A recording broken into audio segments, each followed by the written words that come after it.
Hello, I'm Joel Nelson, and this is the Joel vs. Arthritis podcast.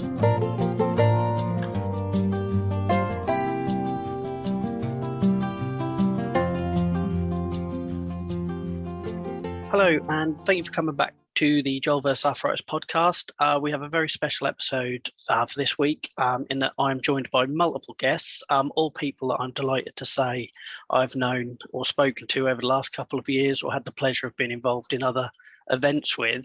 So it's great to get everybody on camera at the same time. So welcome everybody. We have Jacyln, we have Safia and Ashleigh. How's everyone doing? Good. You good? Good, thank you.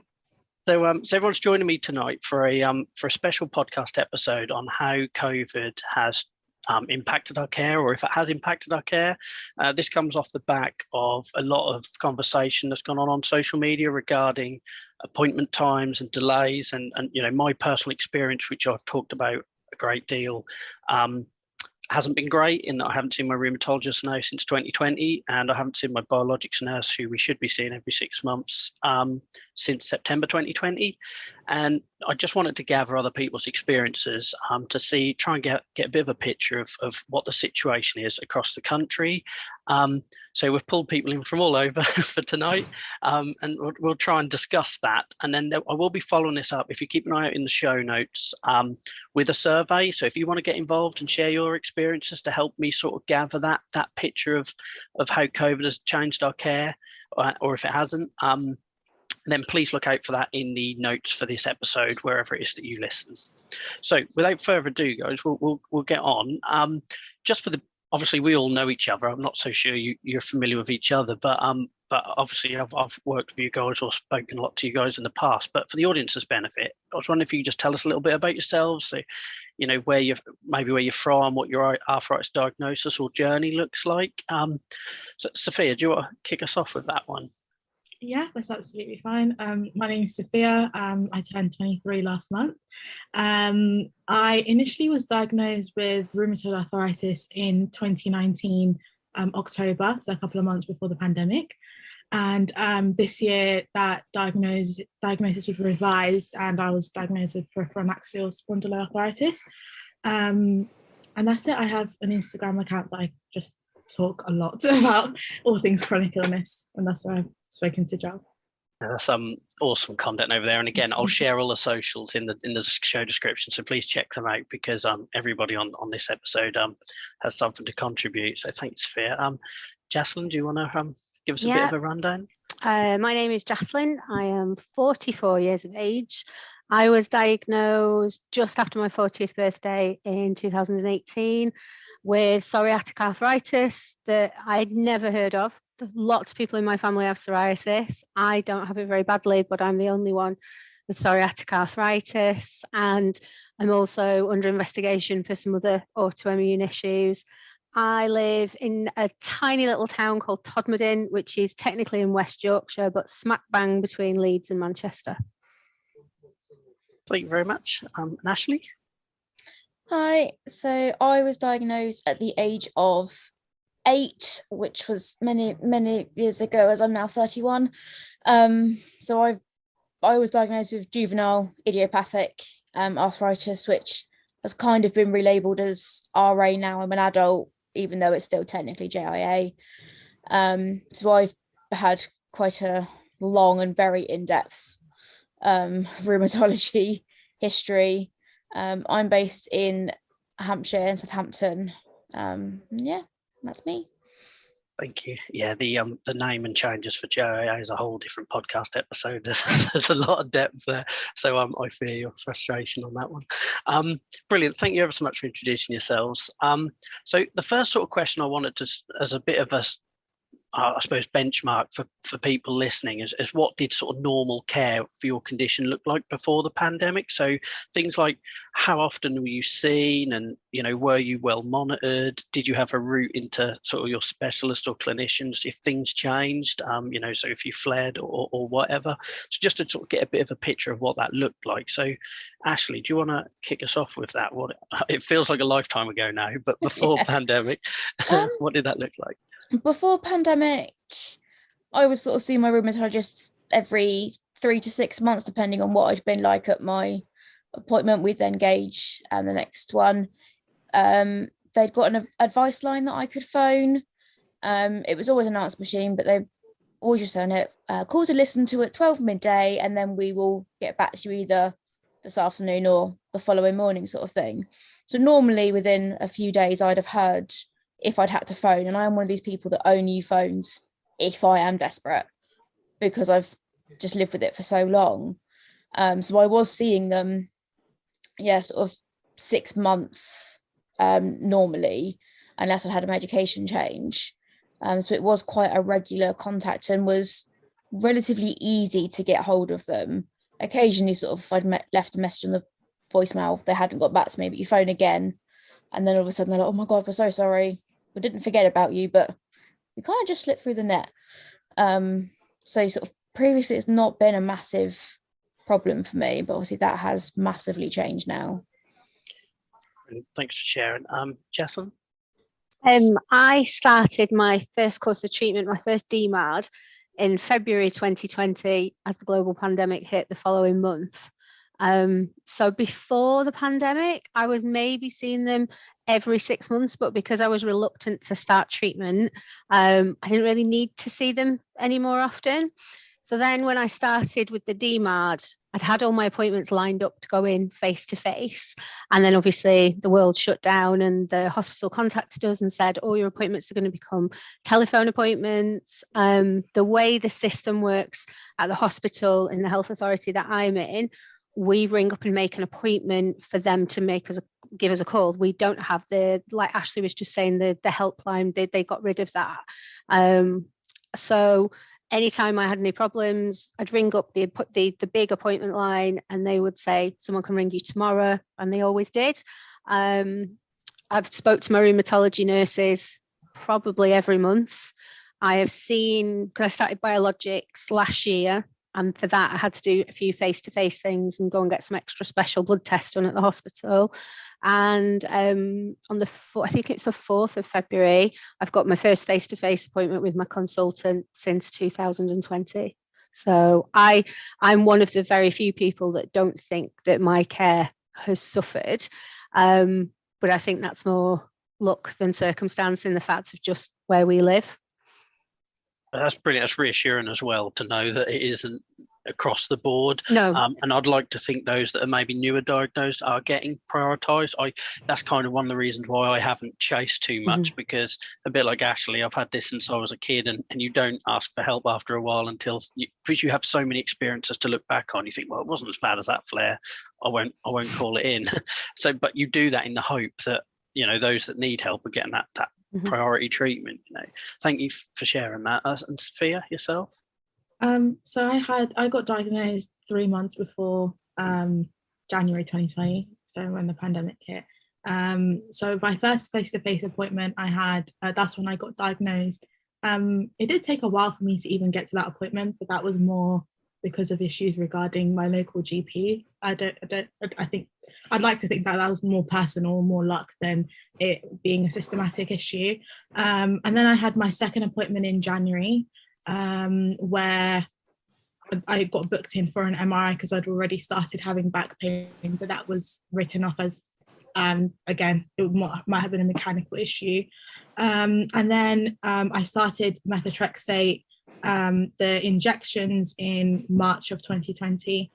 And between January 2020 and November of last year, I'd only seen my rheumatologist twice. So the January, and then I had an appointment actually November 2021.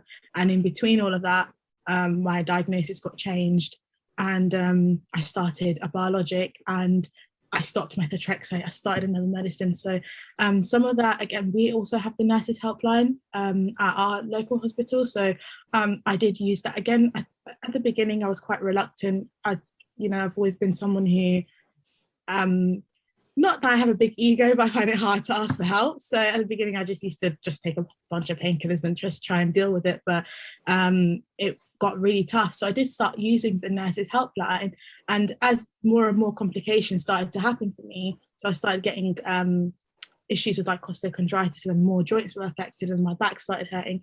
I think they kind of could tell that I wasn't not a normal patient, but something else is happening. So they would then just give me appointments with the rheumatologist as opposed to giving me appointments with the nurse via the phone, which was really helpful. But I did, again, so a lot of the times I did actually slip through the cracks, and I'd have to leave multiple messages to actually get an appointment, which was quite frustrating at times. But I don't know what normal care really looks like, because a lot of the time that I've been diagnosed, there's been COVID about, so. That must be really difficult, especially with things like AS and axial spondyloarthropathy. Oh, that's amazing. I think I said that right. You know, I think on average there's like a 7-year diagnosis wait for that. And I was diagnosed with AS at 14, and then they found out in my 30s that was no longer the case, you know. And so I've been through all the talks and all the measures and the checks and everything you have to do for that sort of condition. And it's full on. So I can't imagine how that's felt. And it's amazing as well that you've got such a positive voice online in the community with those experiences. I haven't now known that. That's a credit to you. Thank you. But yeah, the biologics advice line was a game changer for me, and I think that was probably the first thing I noticed changing. You know, it was, if you had an issue, you left a voicemail, you got a call back by the end of the day. So then when suddenly that stopped getting answered or nobody called back, that was a big turning point, which kind of leads me on to sort of what does your care look like now? I know some of you have kind of hinted at it already. So Jacyln, this might be a short one for you because it sounds like things haven't. Just the same. It's exactly the same, yeah. It's just the same. I will say that when we request a call back from the nurses, more than once, one of them has mentioned to me how overstretched they are and apologised for, say the appointment slot was 1 till 5 and they've rung at like 10 to 5 and said, I'm so sorry you've been hanging around all afternoon for us. So I know they are underfunded, I know they are understaffed, but I've not slipped through the cracks yet. So touch wood, I have there, touch wood. So yeah, it's not really changed at all. But like Safia, I didn't really have a big picture of what DMARDs and biologics were before the pandemic. I was just basically dodging any suggestions of drugs that sounded scary for the 2 years before that. No, thank you for sharing. And I think it's important, you touched on something there that I think is importantly worth saying, because sometimes people perceive when I'm doing like the awareness stuff is that it's moaning and complaining. I work in the NHS, as I know I'm not the only one on the call that does, and there is a genuine part of me as well of concern, you know, because they take my biologics nurse, my rheumatologist, some of those guys have been in my life since I was 13, 14. I've planned starting a family with them. I've planned when, you know, things like marriages and that all went by them, which is just crazy, but they were a key part of your like almost extended support network family. So there is a big part in people like me that when they have gone AWOL, there is genuine concern. You know, I think sometimes people think it's all jumping up and down and shouting and complaining, but there is genuine concern because I've shared so much with these people.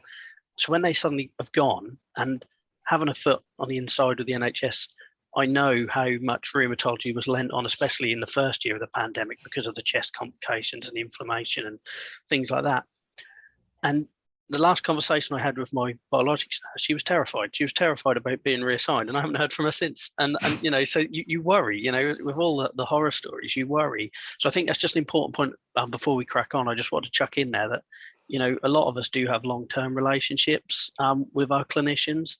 So when we say that we haven't heard from them in so long, yes, we worry about our future and our health and long-term damage. There is also definitely an element there that we worry about them as human beings as well. Ashleigh, how has yours changed? I get the impression yours is probably significantly different to Jacyln's. Right. So when the pandemic first hit, I was on no medication because I'd literally just given birth. 4 days before lockdown hit, I had a baby. Wasn't well planned. And luckily for the first few months of that, I was riding on my pregnancy hormones and I was loving life. It's probably the best I've ever felt in my life. And then obviously they wore off and I sort of contacted rheumatologist, just sort of say, look, my pain's coming back, my swelling, the stiffness, everything's starting to come back. So I want to try and get on top of it quick. Can I go back on some medication? Heard nothing.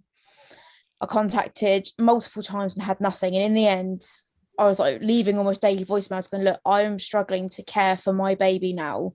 This is not acceptable. I need help. Still got nothing. And as much as I hated to do it, I did go to PALS and put a complaint in, just simply saying of, my other half works for an NHS. He is not home because he's working, and I can't care for my own baby because you guys are just not getting back to me. And fair play to rheumatology, they literally got back to me the following day. It's a nurse that, similar to you, Joel, I've known since I was about 10, and she was so apologetic. I was like, look, I get it, but at the same time, working for the NHS myself, I've got that little conflicted head of, I know how busy the NHS is, but from a patient point of view, this isn't fair and not acceptable. So I eventually saw a consultant who also, they just prescribed me some meds over the phone, had that, they didn't work. So I tried again to contact them to say, I've been on them for nearly a year, this is not working, I need either different meds or different combination. Again, absolutely nothing. That took me a while to get hold of them, but I didn't require PALS. Finally saw the consultant who changed my meds yet again and put me on some home injections. They didn't arrive. So again, chasing rheumatology over and over again. And again, I had to go to PALS to say I've been waiting 10 weeks now since the moment of, you're going to start on these drugs, to now. So again, I had to phone PALS and be like, I've tried multiple times to get hold of them. Even if they could just tell me the drug company, I can chase them myself. But I just had nothing. So again, I spoke to the nurse. I was like, I'm so sorry. I hate doing this. Like, I'm frontline NHS. I work in A&E. I know how busy it is. I know how horrendous the NHS is at the moment. But at the same time, it's been 2 years. You guys, surely they should have had some sort of changes in systems or something to work out. COVID is not just going to disappear. It's not going to go overnight, and they need to have like a more robust system of what to do for those of us that are desperately trying to get hold of them and get help. There's a couple of points there I want to expand upon. Firstly, for anyone that isn't familiar, especially if you're not in the UK, PALS is Patient Advice and Liaison Service, and every trust has them, and their job is to sort of confidentially advise. And so if you don't think you're getting the level of care from that trust that you think you should, that's where PALS come in. So if you're in a similar position to actually listen to this and you haven't reached out to them, please look into that, because they are a big help. And yeah, I can't imagine actually what that was like to go through a treatment change in that time, as somebody that went for a treatment change as they became a parent and suddenly had a oh hell moment. How do I care for a baby if I can't use my arms because they're busy with crutches? That was really difficult for me in 2019, but thankfully throughout the pandemic my treatment has been consistent. So yeah, I can't imagine how difficult that is for you, and it's really conflicting, for those of us that are working in healthcare, NHS or something similar.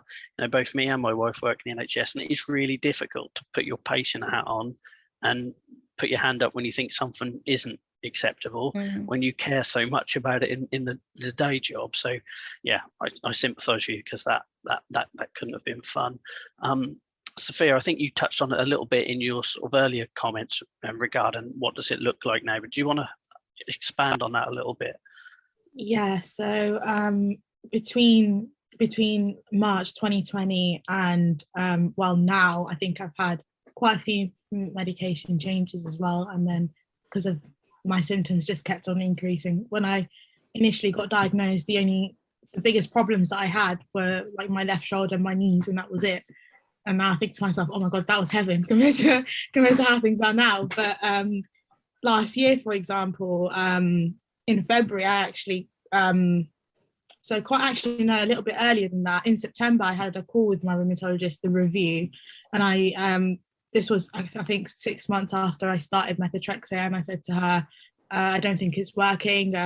There's quite a few, like my feet had started swelling all the time and were painful, and quite a few other joints. So she increased my methotrexate, and she said we'll review again in February. Between then and February, I actually went to A&E because I my chest, like my left side of my chest was hurting, and they said we need you to go in because just in case it's like a I can't remember what they called it now, I think pneumothorax or something. They said we need to clear you basically.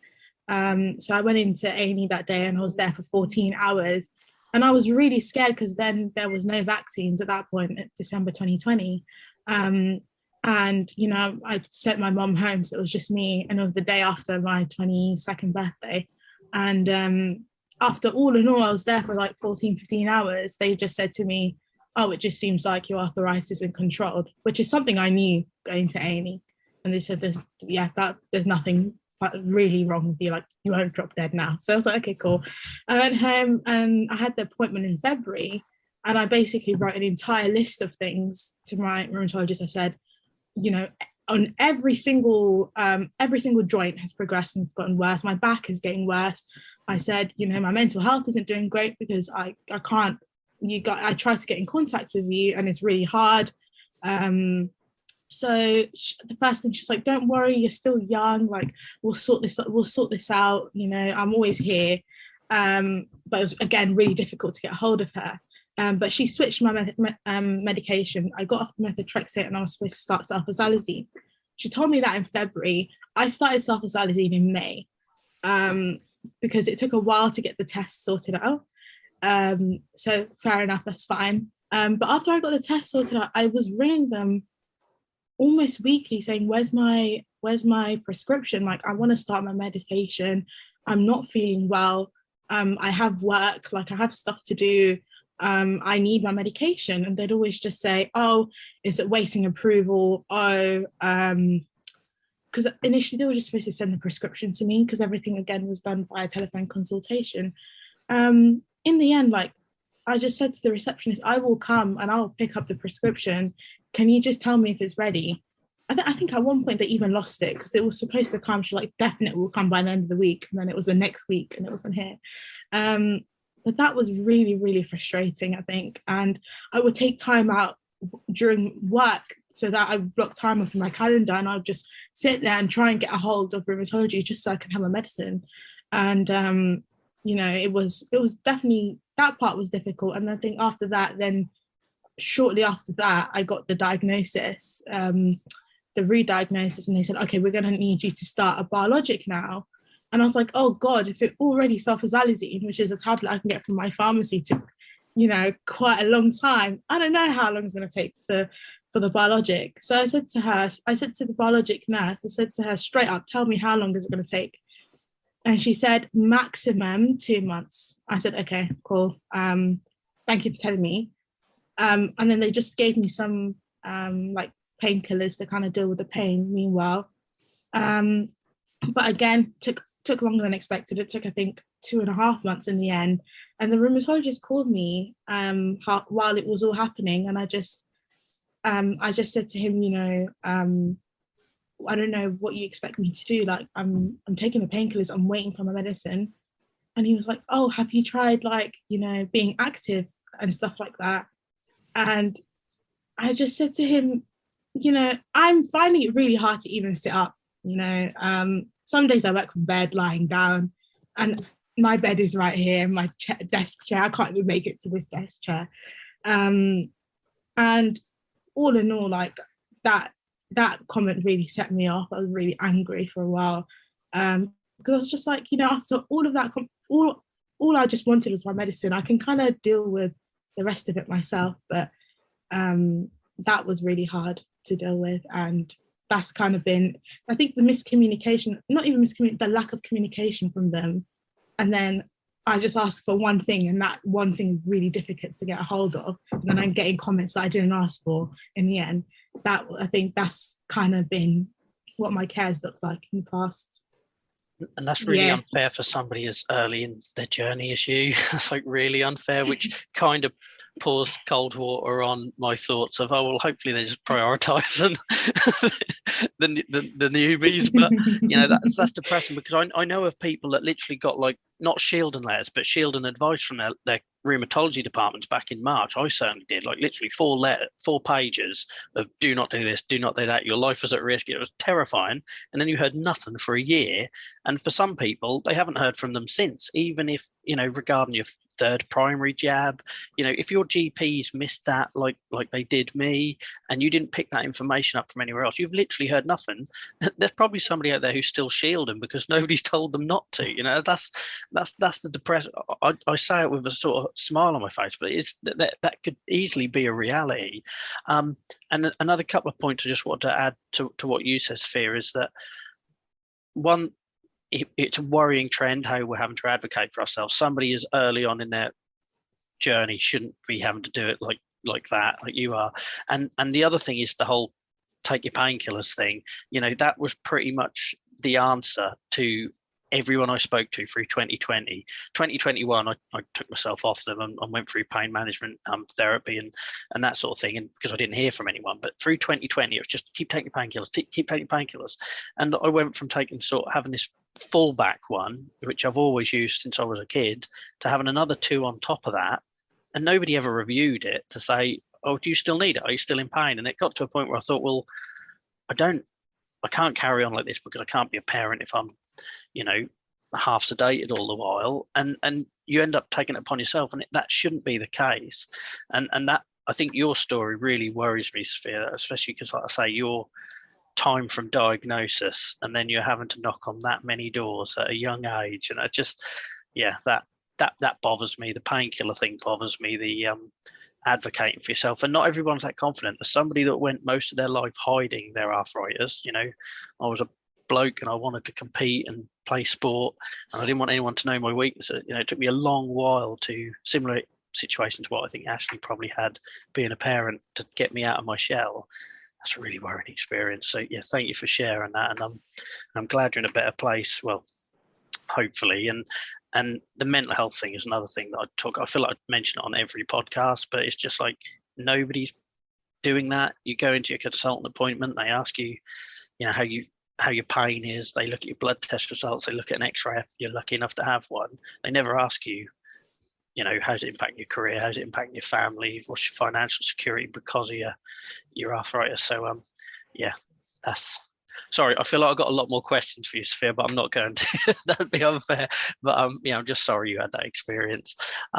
So the next one, I suppose, I'll just ask openly so anyone can jump in. It's like, if that has changed for you, maybe not so much one for you, Jacyln, but if it has changed for you, how does that make you feel, like in terms of not just like right now and whether you're supported or not, but outlook or that sort of relationship with arthritis? How has that impacted those experiences? To me, like, it's just ridiculously frustrating because despite the fact that these rheumatology specialists obviously are very highly trained, that I don't think they almost realize sometimes just how debilitating arthritis is. I'm not chasing you for these medications because I've got nothing else to do with my life. I'm doing it because I genuinely need it. I am in agony. I can't move. I can't bend. And you think, I've got better things to be doing with my life than chasing you to do your job. And like, I do feel sorry for the rheumatology department because I know how busy they are. But at the same time, I work full time. I'm also a full-time mum. I don't have time to be chasing you every day, every week for the same thing over and over again. So it is frustrating from that point of view. And I say it's that horrible having that two-sided head of patient and NHS worker. But yeah, it's not. The whole system just needs fixing, and I think they do need to realise that actually the reason we are harassing them and chasing them is because we do genuinely need this. So sort of similar to you, Joe, my pain relief has never been looked at. I get my repeat prescription whenever I request it. No one's ever checked it or asked if I need anything on top of it. And obviously trying to get a GP appointment currently, physically impossible. So you get on with it because you have no other choice. When people go to you, oh, I don't know how you do it, like working and this and that, because I literally have no choice. I either stay at home and don't work and have no idea how to pay the bills, or I get on with it. I push through the pain. I push through everything that I have to, because there's nothing else I can do.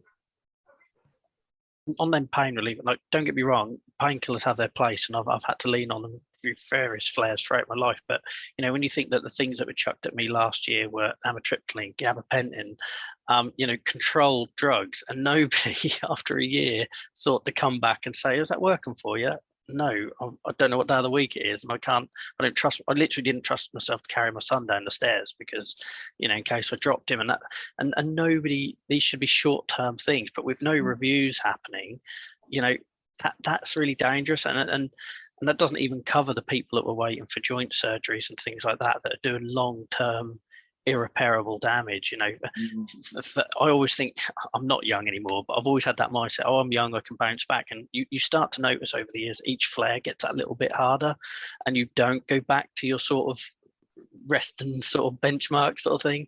And I can't imagine, Safia, how that's made you feel in terms of supported, because I always talk about my introduction to arthritis. Even though it wasn't ideal as a kid, I literally felt like I had an entire team behind me, supporting me, physios and all these sort of things. And I had regular hydrotherapy and pain management and all this sort of stuff. But clearly that's not happening for you over the last 2 years. So how does that impact your relationship, I suppose, with your condition and your outlook for it?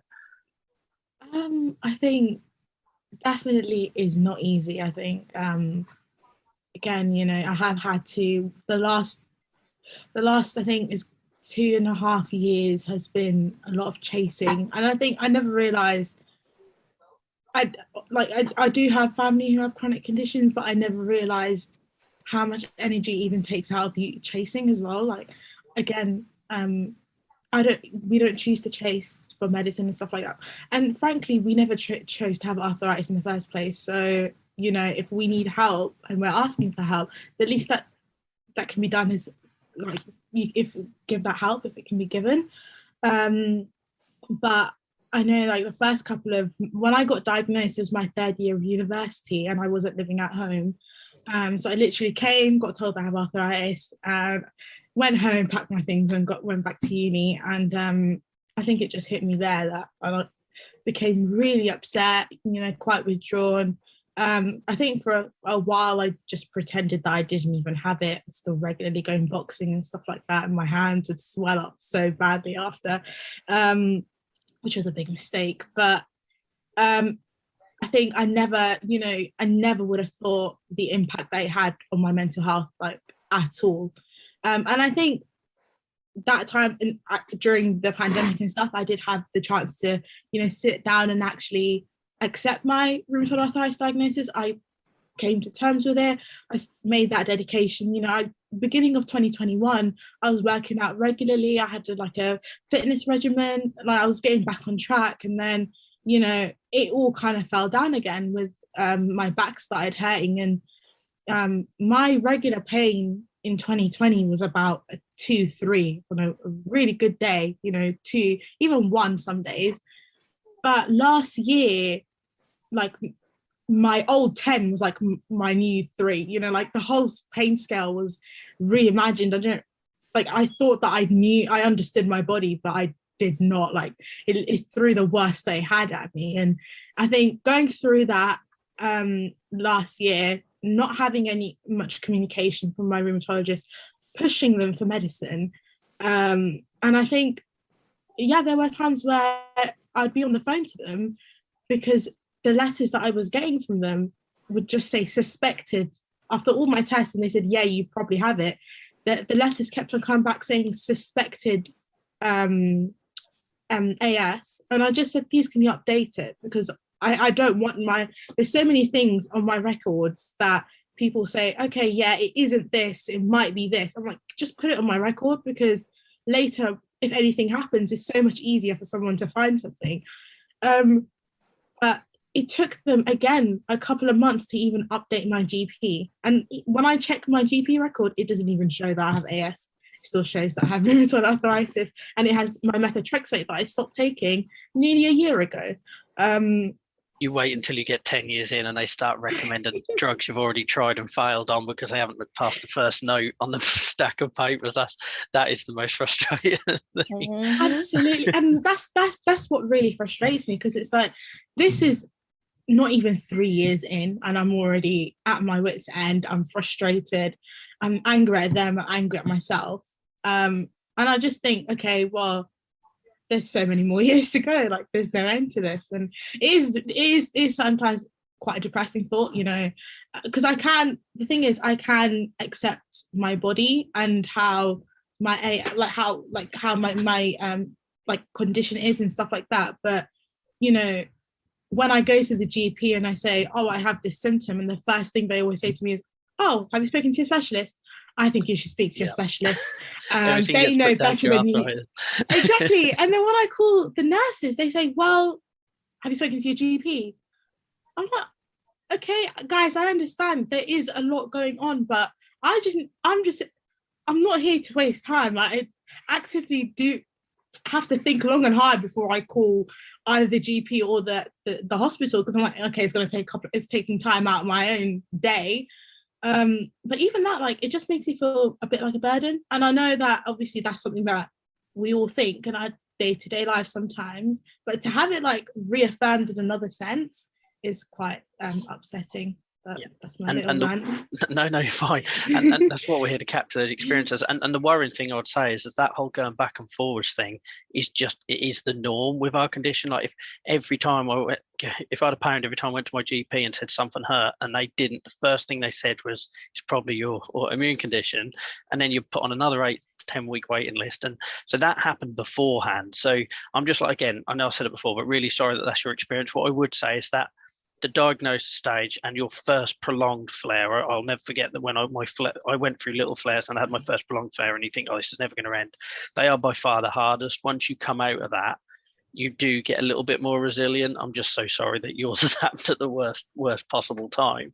But it is a fluid condition. And I suppose just to bring Jacyln, who's been waiting so patiently whilst we've talked about our woes, is that, you know, it is a fluid condition. The goalposts move regularly, and it must feel really reassuring for someone like yourself that someone is there at the end of the phone, or that, you know, or that there is a route into that. So presuming that's all still working well for you, Jacyln. I think I thought I was doing a degree of self-management with things because I was organising blood tests and taking a piece of paper to my nurse, and hearing all what you guys are having to do. I do feel like, and it's weird, we don't live in a particularly affluent area. It's, you know, majority working class. My family live about 10 minutes drive away. They constantly complain about their healthcare because they're under a different authority. My rheumatology nurses check in regularly about mental health things and see if there's anything I need to talk about. I was offered counselling and had counselling for how to deal with chronic illness. That was before I started all my like DMARDs and stuff. So yeah, I feel really bad, and I think I need to get the spare rooms ready so you can all come and stay here. We'll come and live with you for a little bit. Yeah, I'm packing tonight. We can do it. We'll just all start creating fake IDs and become your children or something. Yeah, that's it, exactly. That's so. Yeah, I do feel a bit guilty that I'm having a much better experience. And like I said before, you can still see that that's overstretched. You can see that the GPs are overstretched. You can see that the nurses doing the bloods, and then the rheumatology nurses at the hospital and the consultants, but they are still making it work. And I don't understand why they can't make that work in other areas. That seems incredibly unfair to me, especially listening to Safia, because certain dates that you mentioned, and like you said about starting your biologic, my rheumatology consultant had said to me January 2020 on my phone appointment, I want to get you on biologics. We can't do it until you're fully vaccinated. And then gave me a list of things I needed to do that would speed up the process. So if anyone finds my phone and looks in it that doesn't know me, I have so many pictures of swollen joints. I do look a bit like a serial killer, but I already had those when I went to see the biologics nurse. So it jumps that whole stage. They got that. And you had to have the blood test to make sure you weren't wandering around with TB or anything worse in you before they gave you the biologics. But even after that, they were like, right, healthcare at home, we're going to contact you, tell them when you want to start, your injections will arrive. And they did, just like magic.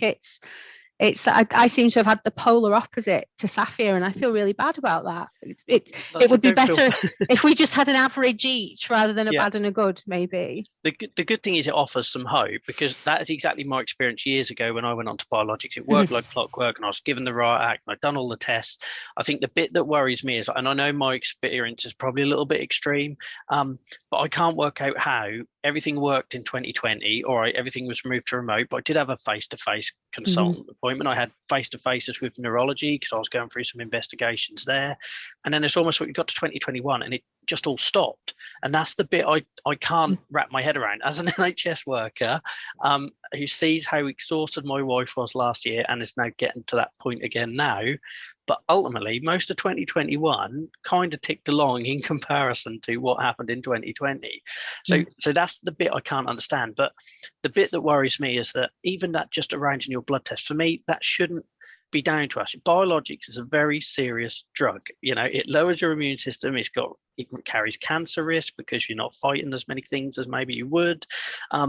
Don't even get started on how many people out there on biologics and don't understand it masks fevers and they shouldn't eat blue cheese and all this other stuff that seems to get missed. So if you're not seeing that biologics nurse every 6 months for a checkup and to do the comparisons, because, say I go there and I'm flaring and my joints are all swelled up, there's also that case that you shouldn't still be on biologics any longer than you should need to be, because it is that you need to give it the respect it deserves. So there's two sides to that monitoring process. It's not just capturing the people that are flaring, like your Safias and Ashleighs and that. It's those people where it maybe isn't working, or they need re-educating, or the blood, in my case, I only got 2 blood tests in the whole of 2021, which is just nuts because someone somewhere along the line was still signing off the prescriptions for those. And especially, sorry, Joel, I know you had an issue with your liver in the past, and I've had an issue with my liver. So this is why I'm always have to get my blood tests, and I get them to even give me the numbers, even when they say they're fine. I need the numbers. I've got like targets for them. I find it devastating that someone's not checking those bloods for you, or like you say, who is the person just going, oh yeah, he needs his biologic, off he goes. It's unprofessional at the very least, if not negligent. Dangerous, absolutely. Yeah. And to give you that context, I was on methotrexate since I was a kid, probably 13, 14. And then in my mid-20s, in the space of 3 or 4 weeks, I think it's ALTs, isn't it, just shot up into the hundreds. In the space of 3 or 4 weeks, even though I was on it for over a decade. So that's the bit that you remember, that stuff and them experiences. And my liver biopsy went horrendously wrong and all this sort of thing. And so in the back of your mind, you think, well, I was on something that's worked and I've been on sulfasalazine since I was 12. That carries the similar sort of things. It's not as potent as methotrexate can be, but it can still affect your liver. So even if I wasn't on biologics, to go every 6 months having my liver stats checked, or checking that our white blood cells and our immune system hasn't been knocked too far down in a COVID world, is just mad. Because how quickly I went from being perfectly well and well managed on methotrexate to, okay, it's actually starting to kill you, is this worrying. Because it literally was a blink of an eye and it happened, and I had to come off it and everything had to reset, and I was in sort of similar positions to some of you guys have explained, where you're like, oh, treatment change, what happens now? And I haven't been a picture of good health. I'm for those who aren't seeing a video of it, I'm sitting here with a hat on indoors. So who knows what could be the cause? And the trouble is, when that monitoring isn't happening, it's always in the back of your mind that something might go amiss. And I know I'm going to regret this, because someone's going to listen to this or see me campaign about this and stop my prescription, and then you're going to be speaking to me next year and I'll be back in a wheelchair. But I feel like I have a duty to talk about it, because it's wrong to be on these drugs and not be monitored, and no one's noticing, and someone somewhere is still signing the prescription. That, I feel like I have to make noise about it, because someone out there will be going through what I went through with my methotrexate in my 20s, and I was fit and healthy and playing sport, and not know it's doing any harm until it's really doing harm, and that just bothers me. So but like I say, it's reassuring, Jacyln, that still happens for you. I would argue, though, we still shouldn't be chasing blood tests, and I've had to do that my entire life. The amount of times where doctors will ring you up and say, well, you're 2 months overdue. Yeah, I've been asking for an appointment for weeks and no one's got back to me. And my backup, for anyone else who can still do this, my backup always used to be, print me the blood forms and I'll go to the local hospital. I'm lucky I live near it. I'll go to the walk-in. But COVID stopped all the walk-ins, so I can't even do that now. So yeah, it's not a good place. But I thank you for sharing, guys. I appreciate it. Is sort of picking at a scab a little bit, because it hasn't been a fun couple of years. Couple of other sort of things I wanted to ask before we sort of wrap this up is that what other impacts were sort of relevant for you from the pandemic? So not so much the care you received, but like, did any of you guys have to shield? Has it changed? Has it impacted like relationships with non-chronically ill people? Like, I know it certainly put a big strain with me, with family and things like that when I couldn't come out of the house. I was just, I thought it'd be useful for anyone listening to this to know what others' experiences were beyond the clinical care. Who wants to contribute to that? I had to shield, and obviously I'd got a newborn at the same time, so that was a nightmare, being told you're only allowed to leave the house for medical appointments because you'll go outside, catch COVID and die. And then when shielding ended, I was like, well, I work in an emergency department. I've been told for the last year of my life, don't come into contact with COVID because you'll catch it and you'll die. And I was like, and now I'm expected to work in a department where there is COVID and look after COVID patients. And I really, really struggled with that. And I just sort of say to my boss, I was like, I swear there's like some sort of post-shielding, post-COVID stress syndrome, because even now I struggle with it. So they've redeployed me to a slightly less COVID-y part of emergency medicine, to the minor injuries unit, where in theory, COVID shouldn't be. But I still struggle with that, and I'll openly admit that some days I get to work and I physically can't get myself into work for the sheer amount of panic. And I have to sort of talk myself down and be like, right, it's okay, just get in there, because once you're in, you're okay. It definitely is real, by the way, as somebody that shielded for a long time. Even just my first dog walk outside of the house, I was freaking out. People were keeping a distance and it still freaked me out. I still felt like I was walking into the hedge or the ditch to keep my distance. And I've worked from home ever since. So I've literally only talked to people like yourselves on webcam and Zoom and things like that. And even just Christmas, it's your friends, it's your family, people that you can be the most comfortable with, and you're still on constant edge. So it did make changes to us. Even things like just like going shopping, like try and do Christmas shopping, sort of go into town, and I do sort of 2 shops. I'm like, I need to go home now. But it's 2 people here. There's 2 people outside. I visited can't more deal pubs with than this. I did shops when I went Christmas shop, and I needed to be half cut. It was one of those things of, I wanted to push through it because I'm like, I need to get back to some form of normality, but at the same time, I just couldn't do it because I'd spent a year of my life being told you can't even go for a walk. And I live in quite a small 2-bedroom flat. To be stuck in it for an entire year, I didn't even have a garden. So it wasn't even a case of I could go and stand in my own garden. I've had DMs from people who are in sort of like London Tower blocks and things, and they barely had a balcony to get fresh air, and that it was just heartbreaking. And what annoys me is none of that was really reported. You didn't see any of that at all. What about the rest of you? You got anything else to add on in terms of how it impacted you beyond the clinical side? I can go next. Sorry. I was technically told to self-isolate and not shield, but I didn't actually get anything from the hospital until I think June of 2020. So I kind of just stayed at home anyways, because I had a dissertation to write, like stuff to do for uni. But I moved home, I think the week before the national lockdown, just because I was living in a tower block in London, and I said I'm going to lose my head if I end up being locked up in here by myself. So I moved back home, and basically just self-isolated. And I also work from home, Joel. So again, I think for the entirety of 2020, I think I just saw one friend, and that was that. And I think this year, 2021, I think I got a bit more comfortable, like seeing people outside. And then what I like to do is actually, if I do make plans with people, is meet them in the middle of the day when everyone else is at work or at school or something like that, because I find that places are less busy. But I actually had COVID in December, my mum got it, and then suddenly, you know, everyone started coughing and stuff. And the first day I was terrified because I also have asthma, and I was thinking to myself, okay, that's it, I'm gonna die, because that's what we all thought, you know. That's what we've been led to believe. Yeah, exactly. I thought, that's it, I'm gonna die. Not even gonna, just turn 23. That's it, done.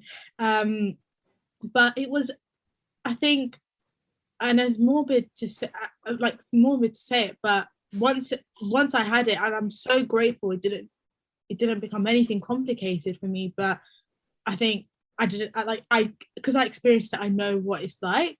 And you know, so many of my family who have similar symptoms to me, like similar conditions to me, they were hospitalized and stuff. But I think because I got my third booster in the month before, that really helped me, because I was much better than some of my family who are healthy.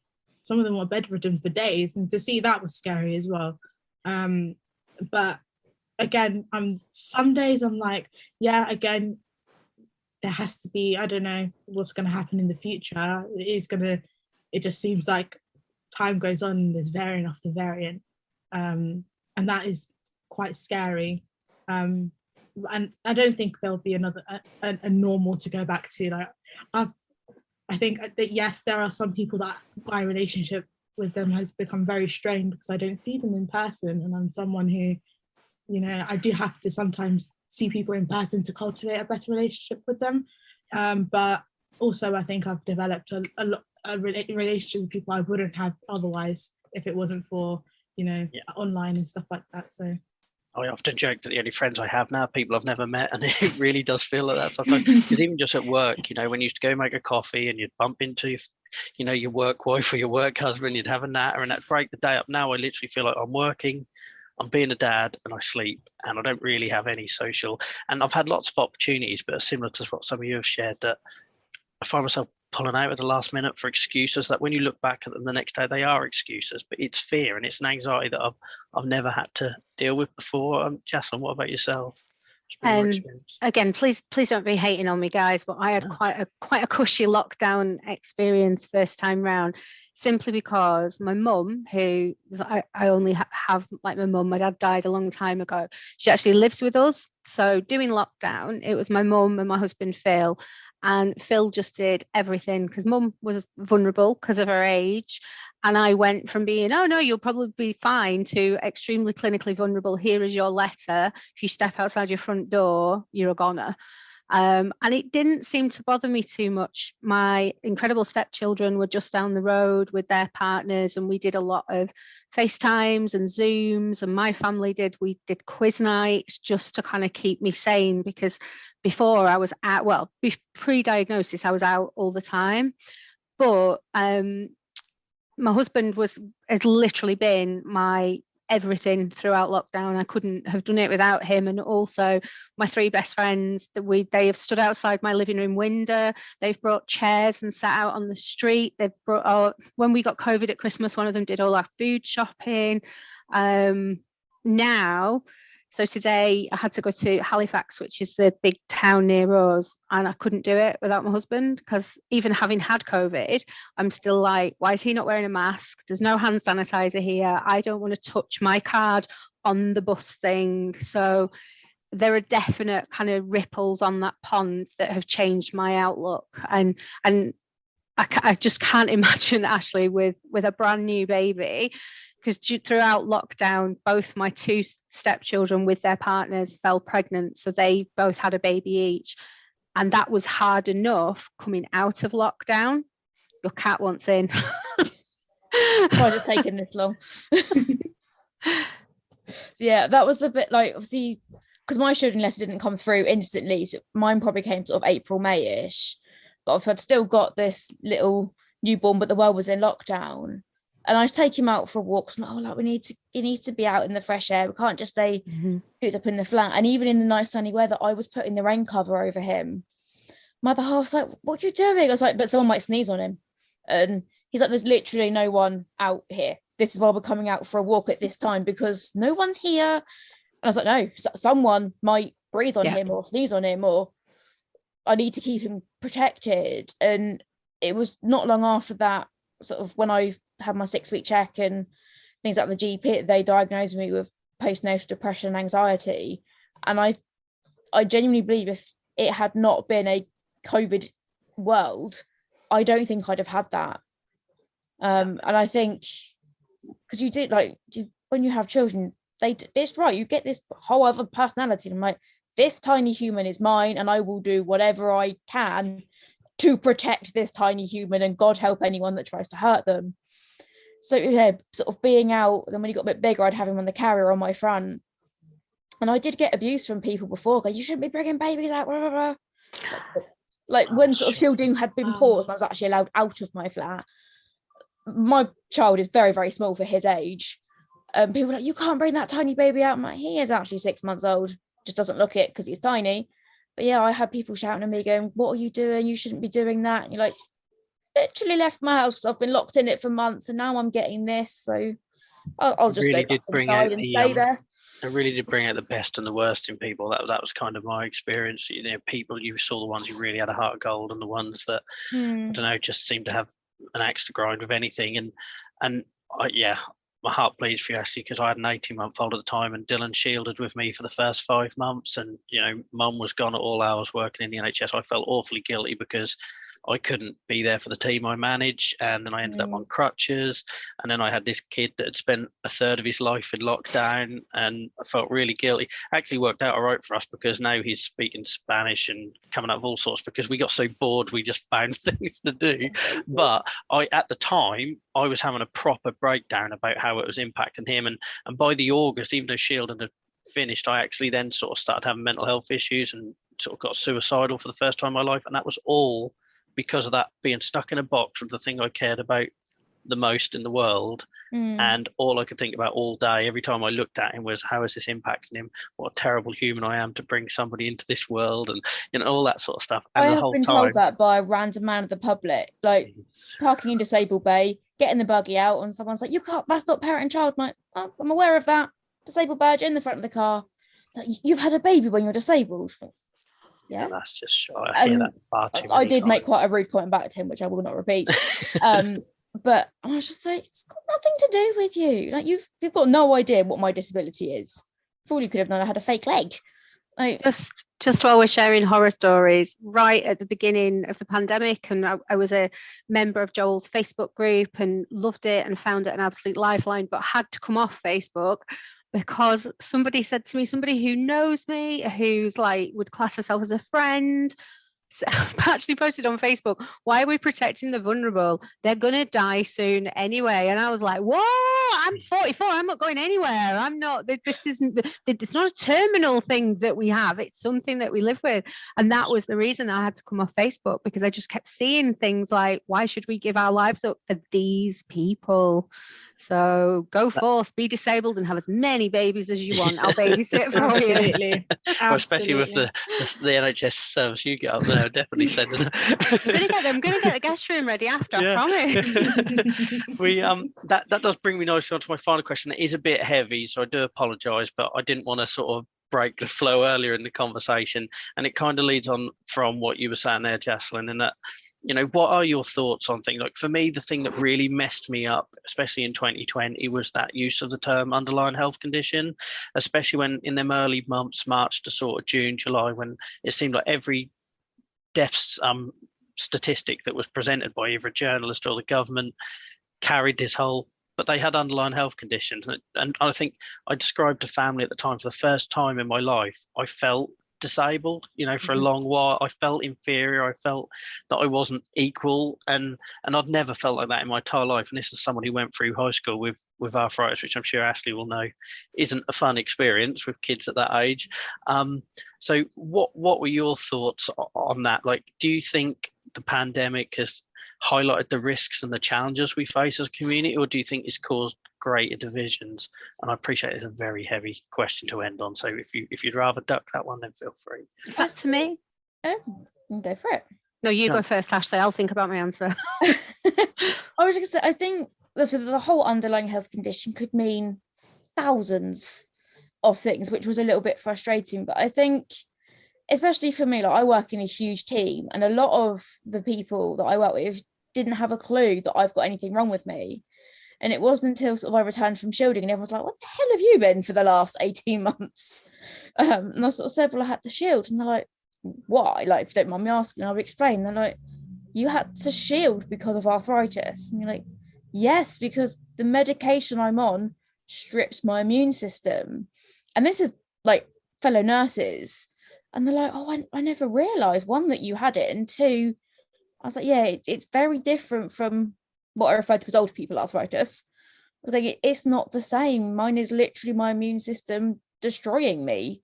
So yeah, that it is a big thing, and it is not just a little bit of joint pain and take some glucosamine and you'll feel better. So I think that did sort of open people's eyes a bit more to actually the struggles we go through with arthritis. But yeah, the whole underlying health condition like that could have been absolutely anything. And it was almost sort of, when the media was sort of saying it, oh, it's all right that these hundreds of people have died because of underlying health conditions and they were poorly anyway, so it's okay. I'm like, no, like, it doesn't mean anything they've got underlying health conditions. I know someone that died from COVID who was actually one of the top 10 strongest men in the world. He had no underlying health conditions and COVID still got him. So it doesn't mean anything.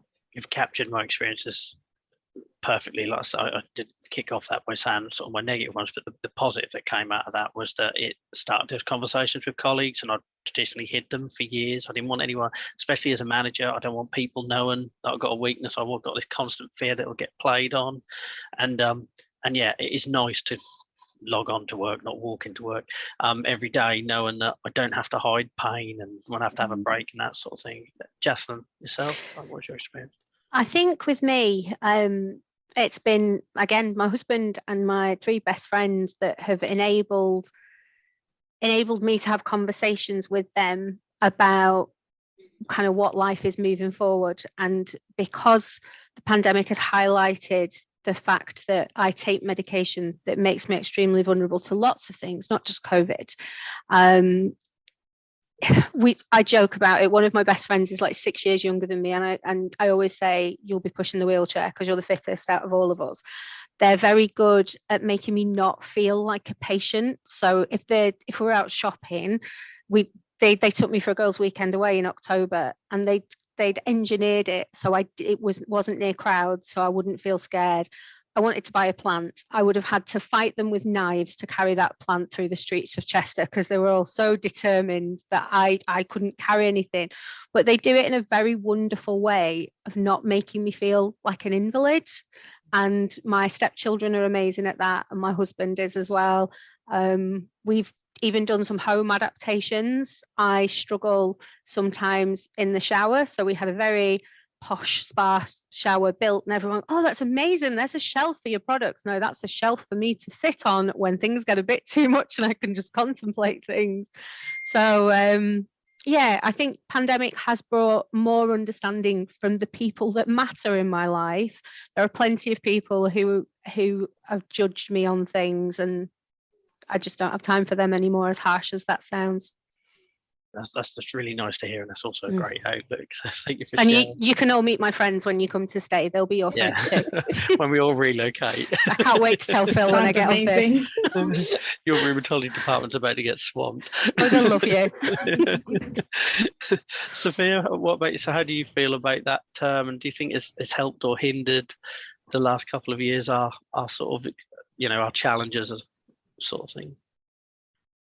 I think it definitely, I think reading a lot of the headlines, especially like during 2020, and hearing stories of people that I knew that had quote unquote underlying conditions. But at the end of the day, like underlying anything, it could just be mental health. That's technically an underlying condition. It doesn't make you more or less susceptible to COVID. But I think what this pandemic, the positive that it's brought for me specifically, is the fact that I have a job now that traditionally I would have had to go to the office 9 to 5, whereas I work from home, and I've worked from home since I've graduated. And as my health has gotten worse and worse, I'm happy that at least it's at home, where I have my chair that was custom made for me, and all these other things that I have, the hot water bottle that I have on my back. You know, I can work from bed if I have to. I think those reasonable adjustments have been a lifesaver. And, you know, for people for years that they weren't allowed to work from home because productivity and stuff like that, which is rubbish. That is definitely, I'm hoping that it's not just because now people want to go back to the office that we're not kind of forgotten about. And that's the thing that I think the common theme has been, like, for some people, the shielding period for us, it has ended, but I think not at the same time, because that fear and stuff is still about, and other people are going about living their lives as normal, whereas for us, it's not, even if it's not about COVID, it's the fact that, oh, now I have to go back to explaining myself why I'm using a disabled toilet, or why I'm using a disabled bay, or why, for example, someone says to me, oh, come on, like, even for example, I went to a squat and lunge class a couple of months before I got diagnosed, and I just said to the instructor, listen, I don't do lunges, hurts my knees. And he just said, you've picked the wrong class then. And I think, no, I didn't pick the wrong class, because I can do something else, you know, I don't have to do lunges. There's so many other exercises I can do. I don't know why you want to stick to the one that I can't, but that I think definitely the fact those reasonable adjustments and stuff like that have helped me a lot, and I've helped a lot of people throughout the pandemic. But also I try and make it a policy, especially when I was working, when people do say, oh, how are you doing, or whatever, and I did take a lot of sick days, especially when I was getting re-diagnosed, I'll just be honest, I'd say I feel like I'm dying. I don't feel well at all. You know, I've had to take this many painkillers to even be up right now and stuff like that. And people do say, oh, I never would have thought someone that looks like you could be, you know, like that could be your experience as well. But I think it also humanizes the condition as well, because people do think arthritis, old people, like it's that long running joke, oh, you get arthritis if you crack your fingers or whatever. But, you know, people that look like us and look like anyone can have arthritis. And I think that's something that I've been trying to do as well. Brilliant. I think they're really valid points, especially with the adjustments one. As somebody that had access for the last 5-6 years to sort of flexible kind of work, and you know, I always got 3 days in the messages of, oh, have you forgotten what we looked like, or you got your feet up enjoying the weather, and then by day 4 you felt that you had to go in, you know, and then you ended up being off sick the next week. So it is a big weight off my shoulders, and it sounds like for some of you as well, to be able to have those conversations in the workplace. And the more that we have those conversations, the less we will be judged on those sort of things, and we remove the stigma. I'm very conscious of time, and it is late as well when we're recording this, so I'm not going to throw any more at you guys, but I just thank you so much for agreeing to be a part of this. It's been great conversation, and like I say, I bang on about it all the while, but conversations change lives. So if just one person listening to this feels more confident to advocate for themselves, or reach out for support, or realize that maybe, you know, they're not getting the care that they could be getting, then we've done our job. So thank you all for finding time in your busy schedules and the evenings to join us. And as I said, for anyone listening to this back, I'm hoping by the time this comes out that there will be also a survey, because I would very much like to capture, obviously all anonymized goes without saying, but what your experiences are around the country, because I'd like to get a picture of this. Obviously, Jacyln's had a fantastic experience. I think Safia and Ashleigh and myself are probably the other end of that scale, and yeah, I'm going to be up tonight worrying about your experience, Safia, especially so early on in your journey. So I think if I can do anything with my very small voice, I'll try and capture that information. So if you listen to this podcast, look in the show notes, there should be a link there to a survey. Just let me know your experiences, what it looked like before, what it looked like afterwards. It shouldn't take you no more than 5-10 minutes. And I will promise I will do everything I can to make use of that information and start conversations at much higher levels than us mere mortals on this call today. So thank you ever so much for joining me, guys. Thank you ever so much for listening. Don't forget to subscribe and leave a review wherever it is that you're listening to this on. It makes a huge difference in a very busy, crowded world, for people to find us, and ultimately that's the goal here, for people to find our stories so they don't feel so alone, or it empowers them to share their story. So please do that, and then you'll get notified next time a new podcast episode is released. But for me, and I'm sure everybody on the call, thank you ever so much for joining us.